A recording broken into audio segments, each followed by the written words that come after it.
Phone charging పెడుతుంటే mobile phone charging పడుతుంటే shock కొట్టి చనిపోయిన సంఘటన ఈరోజే జరిగిందండి బెంగళూరు కర్ణాటకలో. బీదర్ నుంచి ఒక కుర్రాడు వచ్చాడు. బెంగళూరులో ఏదో చదువుకోవడానికి వచ్చాడు. పీజీలో ఉంటున్నాడు. ఆ పీజీలో ఫోన్ ఛార్జింగ్ పెట్టుకుంటుంటే వెంటనే చనిపోయాడు కూడా. ఇన్వెస్టిగేషన్ జరుగుతోంది. ఇన్వెస్టిగేషన్లో బేసిక్గా తేలిన విషయాలు ఏంటి అంటే, ఇక్కడ మనం చేస్తున్న పొరపాట్లు కొన్ని ఉన్నాయి. అక్కడ తేమగా ఉంది. ఆ తేమగా ఉన్న ప్రదేశం మీద నించొని అతను పెట్టాడు. రెండోది, ఏదైతే స్విచ్ బోర్డు ఉంది కదండి, ఆ సాకెట్స్ కొంతవరకు పగిలిపోయి ఉంటున్నాయి. అవి కూడా వాడేస్తూ ఉంటాం.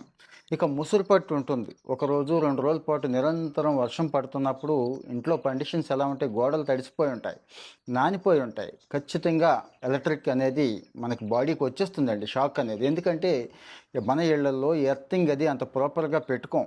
సో మనం ఈ టైంలో చేయాల్సింది ఏంటంటే, నాట్ ఓన్లీ ఫోన్ ఛార్జెస్, ఇంట్లో వాడే అన్ని గ్యాడ్జెట్ విషయం